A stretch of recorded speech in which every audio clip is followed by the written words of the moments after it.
હવે મિત્રો આમાં પણ આપણે જ્યારે અરીસામાં વાત કરી હતી કે અરીસામાં આપણે અલગ અલગ જગ્યાએ વસ્તુને મૂકતા હતા, બરાબર, ત્યારે એનું પ્રતિબિંબ આપણને અરીસામાં ક્યાં મળતું હતું એના વિશે જોયું હતું. તો સેમ કન્ડિશન આમાં પણ જોવા મળશે. એની પહેલા આપણે અરીસામાં જોયું હતું કે જ્યારે પ્રકાશનું કિરણ વસ્તુમાંથી આવતું પ્રકાશનું કિરણ મુખ્ય અક્ષને સમાંતર રહીને આવતું હોય ત્યારે પરાવર્તન પામીને કઈ દિશામાં જાય? વક્રતા કેન્દ્ર C માંથી પસાર થાય તો કઈ દિશામાં પરાવર્તન પામે? મુખ્ય કેન્દ્રમાંથી પસાર થાય તો કઈ દિશામાં પરાવર્તન પામે? તો આ લેન્સમાં પણ એવું જ આવશે. એટલે પહેલા આપણે એ જોઈ લઈએ કે લેન્સમાં જો મુખ્ય અક્ષને સમાંતર રહીને આવતું હોય તો કેવી રીતે પરાવર્તન પામે, કેવી રીતે વક્રીભવન પામે. સોરી, લેન્સમાં વક્રીભવન આવશે. પછી મુખ્ય કેન્દ્રમાંથી પસાર થતું તો કેવી રીતે વક્રીભવન પામે? પ્રકાશીય કેન્દ્રમાંથી પસાર થતું હોય તો કેવી રીતે વક્રીભવન પામે અને એની દિશા કઈ હોય, પહેલા આપણે એ જોઈ લઈએ. તો પહેલું જ જોઈએ કિરણ 1 જે શેમાંથી પસાર થતું હશે? મુખ્ય અક્ષને સમાંતર.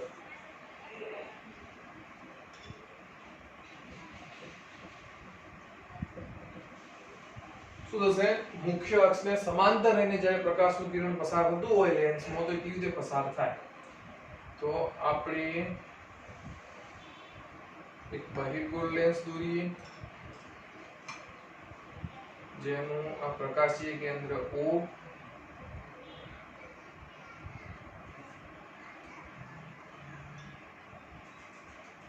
આ F2, F1, C1, આ C2. જ્યારે પ્રકાશનું કિરણ મુખ્ય અક્ષને સમાંતર રહીને શું થશે? આપાત થશે ત્યારે વક્રીભવન પામી અને સીધે સીધું મુખ્ય કેન્દ્ર F1 માંથી પસાર થશે. યાદ રાખવાનું કે જ્યારે પ્રકાશનું કોઈ કિરણ મુખ્ય અક્ષને સમાંતર રહીને પસાર થતું હોય, વક્રીભવન પામતું હોય તો એ વક્રીભવન પામ્યા બાદ મુખ્ય કેન્દ્રમાંથી પસાર થશે. બરાબર. પહેલા અરીસામાં પણ શું હતું કે જ્યારે મુખ્ય અક્ષને સમાંતર રહીને પ્રકાશનું કિરણ આપાત થતા પરાવર્તન પામીને મુખ્ય કેન્દ્ર F માંથી પાછું નિર્ગમન પામશે. એટલે ટૂંકમાં કહેવાનો મતલબ એ કે આ સેમ કન્ડિશન આમાં પણ એની એ જ હશે. મુખ્ય અક્ષને સમાંતર હોય તો મુખ્ય કેન્દ્રમાંથી પસાર થશે વક્રીભવન પામ્યા. હવે આની આ કન્ડિશન આપણે અંતર્ગોળ લેન્સમાં જોઈએ.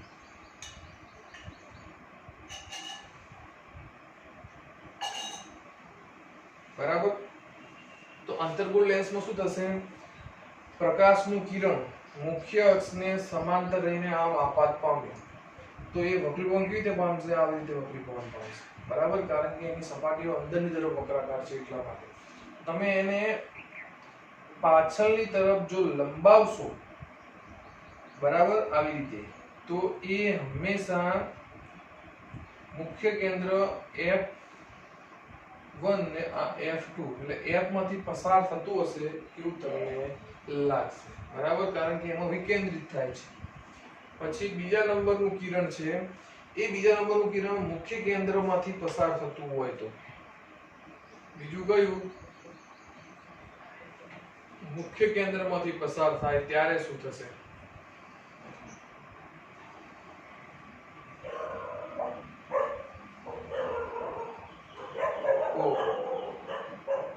આ F2, F1. જ્યારે કોઈ પ્રકાશનું કિરણ મુખ્ય કેન્દ્ર F1 માંથી એટલે કે F માંથી પસાર થાય, આપાત થાય, તો આનું ઉલટું એ મુખ્ય અક્ષને સમાંતર રહીને વક્રીભવન પામશે. બરાબર. અરીસામાં યાદ કરો, અરીસામાં પણ મુખ્ય કેન્દ્રમાંથી જ્યારે પ્રકાશનું કિરણ આપાત થતું હતું તો એ મુખ્ય અક્ષને સમાંતર રહીને પછી વક્રીભવન પામતું હતું. તો હવે આપણે અંતર્ગોળ લેન્સ માટે જોઈએ.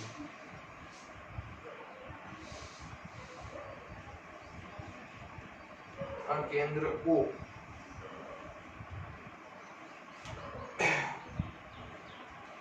તો શું થશે?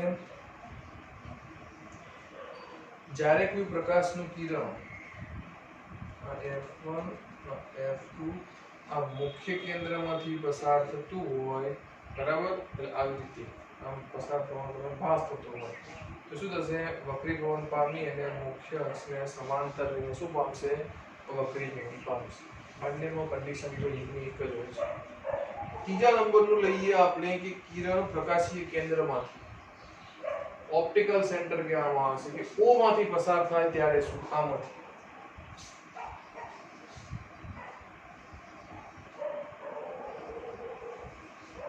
તો મિત્રો આ કન્ડિશન છે વક્રતા કેન્દ્ર સી વાળી અરીસામાં એમાંથી પસાર થાય તો સેટ પણ પરાવર્તનમાં દિશા બદલે સિવાય એની એક દિશામાં શું પામે એવી રિટર્ન પામે તો અહીંયા પણ આવું થશે જ્યારે કોઈ પ્રકાશનું કિરણ ઓપ્ટિકલ સેન્ટર ઓ માંથી પસાર થાય તો એ સેટ પણ દિશા બદલ્યા વગર એની એક દિશામાં શું પામશે વક્રીભવન પામશે એવી જ રીતે અંતર્ગુણમાં પણ એની એ જ કન્ડિશન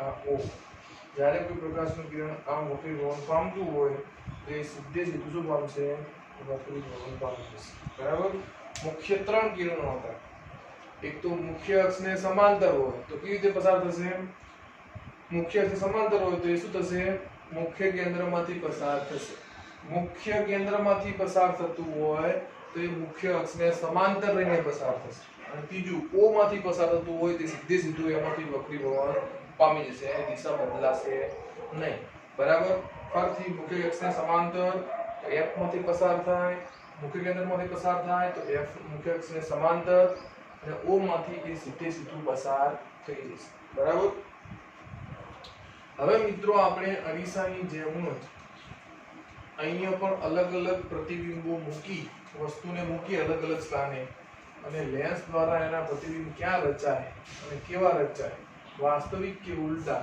એ આપણે જોઈએ લેન્સમાં પણ પ્રતિબિંબ હંમેશા વાસ્તવિક હોય તો કેવું હશે ઉલટું જ હશે બરાબર પ્રતિબિંબ હંમેશા વાસ્તવિક હોય તો હંમેશા ઉલટું જ હોય પહેલું જ લઈએ આપણે પ્રતિબિંબ કે વસ્તુનું સ્થાન લઈએ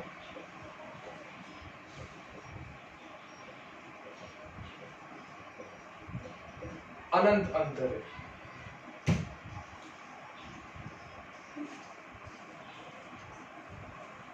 સ્ટોપ હવે પહેલા વસ્તુને મૂકીશું આપણે અનંત અંતરે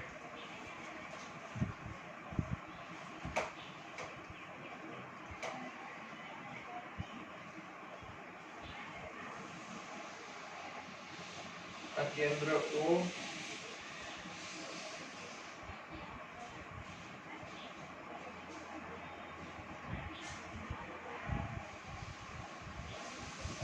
F1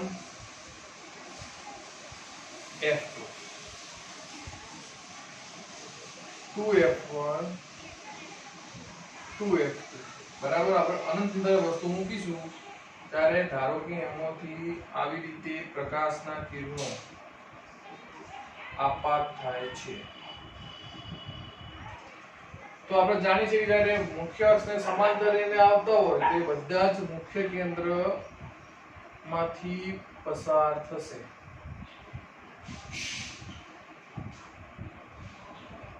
બરાબર આ વક્રીભવનની દિશા તો અહીંયા બધા ભેગા થયા તો મતલબ પ્રતિબિંબનું સ્થાન ક્યાં આવ્યું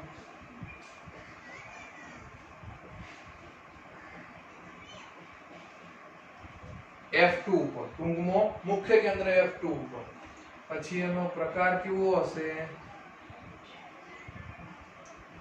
વાસ્તવિક અને ઉલટું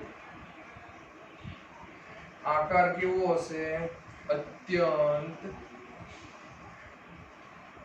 નાનો બરાબર સેમ કન્ડિશન અરીસામાં પણ તમે જોઈ લો અરીસામાં આપણે અનંત અંતરે વસ્તુને મૂકી હતી ત્યારે પ્રતિબિંબ મુખ્ય કેન્દ્ર F ઉપર રચાણું હતું અને એનો આકાર કેવો હતો વાસ્તવિક ઉલટું આ અત્યંત નાનું અને પ્રકાર વાસ્તવિક ઉલટું આમાં પણ આની આ જ કન્ડિશન જોવા મળશે હવે આપણે બીજું સ્થાન લઈએ હવે વસ્તુને આપણે મૂકીએ 2F થી થોડે દૂર 2F1 થી થોડે દૂર 2F1 લે મિત્રો વક્રતા કેન્દ્ર C જ ગયા બરાબર તો 2F1 થી થોડે દૂર તમે વસ્તુને મૂકશો બરાબર આપણે મૂકીએ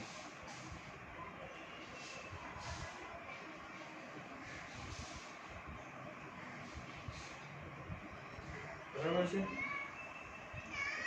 આ લેન્સ આ F1 આ F2 આ 2F2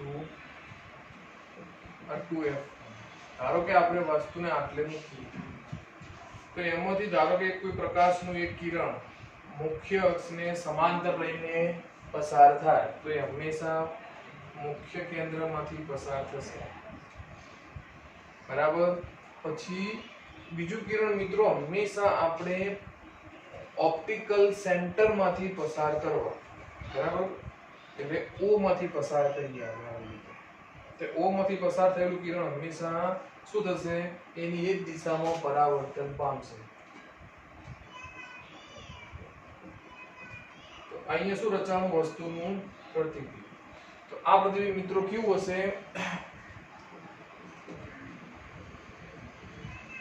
પ્રતિબિંબ સ્થાન ક્યાં હશે, પહેલા આપણે તમે જુઓ 2f1 અને f2 ની વચ્ચે રચાય ત્યારે પ્રતિબિંબ ક્યાં રચાણું હતું આપણને, પહેલા તમે જુઓ અરીસામાં જુઓ, વક્રતા કેન્દ્ર C થી પ્રતિબિંબ વસ્તુ દૂર હતી ત્યારે આપણું પ્રતિબિંબ ક્યાં મળ્યું હતું, C અને F ની વચ્ચે. તો અહીંયા પણ જુઓ, આ મુખ્ય કેન્દ્ર છે અને આ વક્રતા કેન્દ્ર બીજા નંબરનું. તો જ્યારે તમે વક્રતા કેન્દ્ર દૂરથી C થી થોડે દૂર વસ્તુ મૂકશો, 2f1 થી થોડે દૂર મૂકશો, ત્યારે પ્રતિબિંબ ક્યાં રચાય, f2 અને 2f2 ની વચ્ચે. અને પ્રતિબિંબ કેવું હશે, એનો આકાર કેવો હશે, વસ્તુ કરતા થોડું નાનું હશે. વસ્તુ આવડી હશે, પ્રતિબિંબ કેવું હશે, નાનું મળશે. પછી એનો આકાર, પ્રકાર, તો કે વાસ્તવિક અને ઉલટું, બરાબર. પ્રકાર કેવો હશે, વાસ્તવિક હશે અને ઉલટું હશે, બરાબર. હવે આપણે વસ્તુનું સ્થાન લઈએ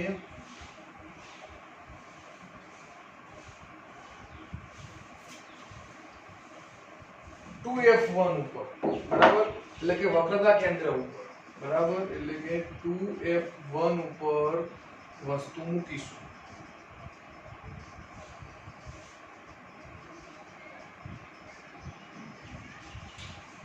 તમે જ્યારે મિત્રો નોટબુકમાં દોરશો તમારા ચોપડામાં, ત્યારે તમારું પ્રતિબિંબ તમને ચોક્કસ મળશે, કારણ કે એમાં તમે યોગ્ય માપ લઈને દોરી શકો. હવે ધારો કે આ f1 છે, આ 2f1, આ f2,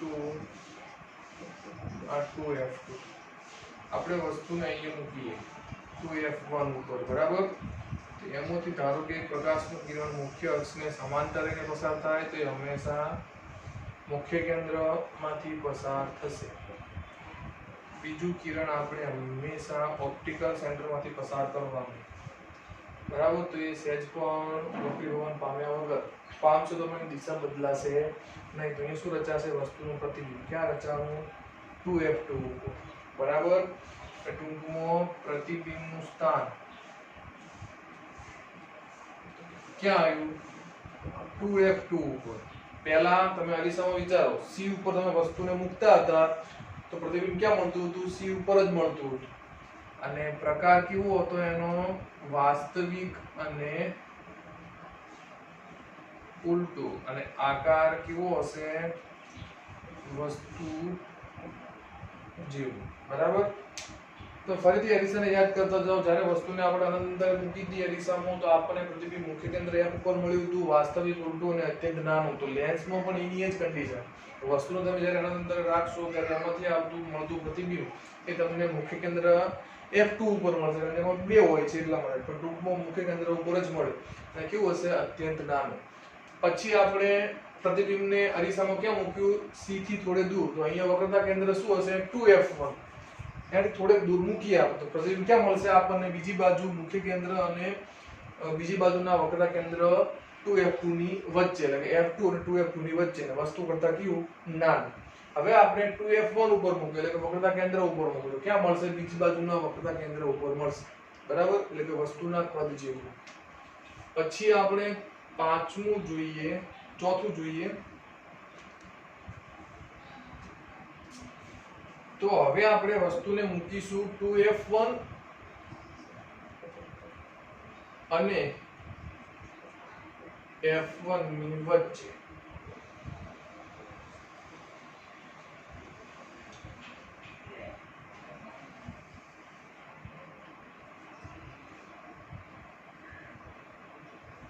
આ O F1 2F F2 2F2 આ વસ્તુને ક્યાં મૂકવાની આપણે અહીંયા મૂકવાની F1 અને 2F1 ની ટૂંકમાં મુખ્ય કેન્દ્ર અને વક્રતા કેન્દ્રની વચ્ચે તો એમાંથી એક પ્રકાશનું કિરણ મુખ્ય અક્ષને સમાંતર લો એ મુખ્ય કેન્દ્રમાંથી પસાર થશે બીજું કિરણ કેમાંથી લેવાનું આપણે ઓપ્ટિકલ સેન્ટર O માંથી તો ક્યાંથી પસાર થશે એ સીધું પસાર થઈ જશે બરાબર ટૂંકમાં અહીંયા પ્રતિબિંબ રચાય ક્યાં રચાશે પ્રતિબિંબનું સ્થાન ક્યાં આવ્યું બીજી બાજુના વક્રતા કેન્દ્ર 2F થી થોડે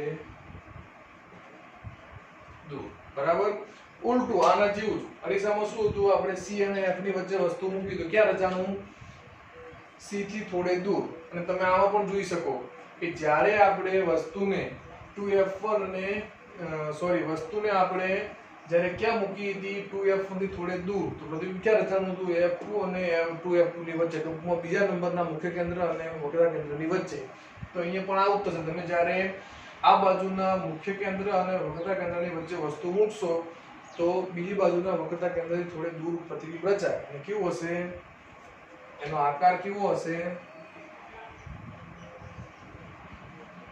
વસ્તુ કરતા મોટું વસ્તુ કરતા કેવું છે થોડું પ્રતિબિંબ મોટું હશે બરાબર અને વાસ્તવિક અને ઉલટું હવે જોઈએ આપણે વસ્તુને ક્યાં મૂકીશું વસ્તુને મૂકીએ આપણે F1 ઉપર તો આપણને પ્રતિબિંબ ક્યાં મળશે તમે યાદ કરો અરીસામાં મુખ્ય કેન્દ્ર પર મૂક્યું તો પ્રતિબિંબ ક્યાં મળ્યું હતું અનંત અંતરે તો અહીંયા પણ શું મળશે આપણને અનંત અંતરે મળશે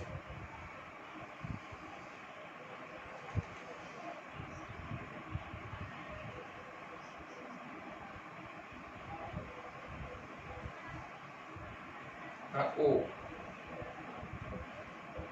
F1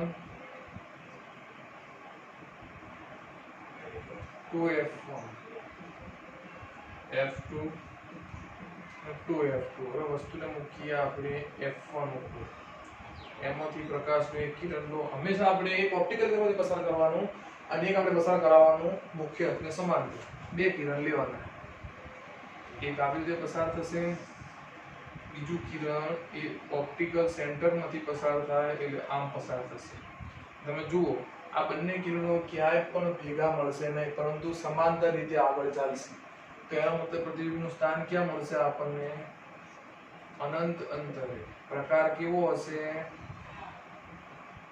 વાસ્તવિક ઉલટું અને આકાર એ અત્યંત મોટું પ્રતિબિંબ આપણને મળશે બરાબર હવે છેલ્લું જોઈ લઈએ આપણે કે F1 અને O ની વચ્ચે જ્યારે આપણે પ્રતિબિંબ મૂકીશું ત્યારે એનું સ્થાન આકાર અને કદ કેવું મળશે ક્યાં મળે F1 અને O ની વચ્ચે એટલે કે પ્રકાશીય કેન્દ્રની વચ્ચે તમે વસ્તુને મૂકશો ત્યારે શું થાય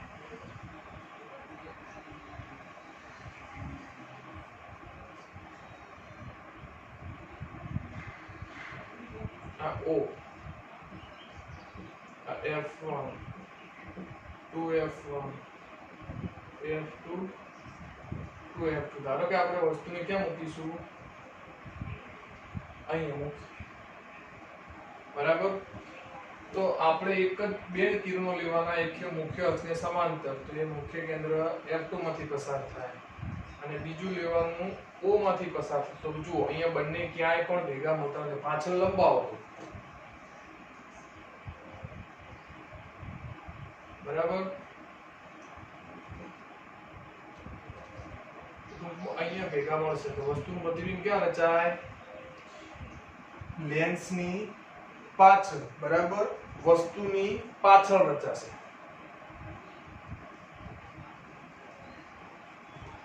વસ્તુની પાછળ એનું શું રચાશે મુખ્ય કેન્દ્રની ઓલી બાજુ એનું પ્રતિબિંબ રચાય બરાબર પછી આકાર કેવો હશે એનો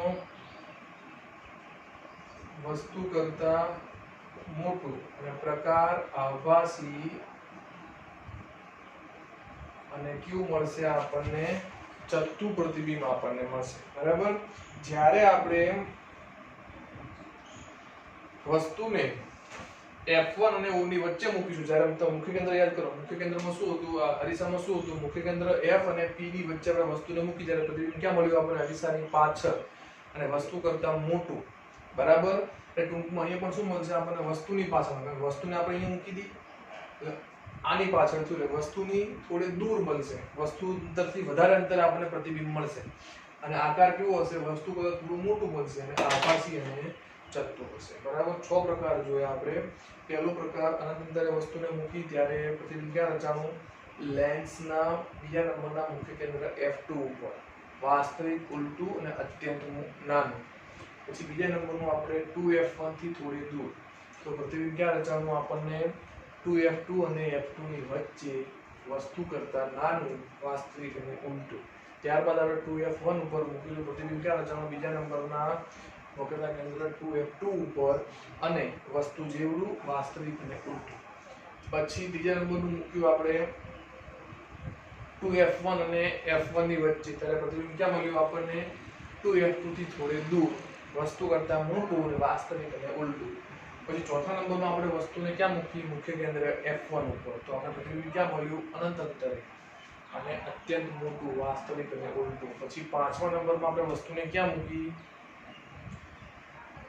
આપણે મૂકી F1 અને O ની વચ્ચે, તો પ્રતિબિંબ ક્યાં મળ્યું,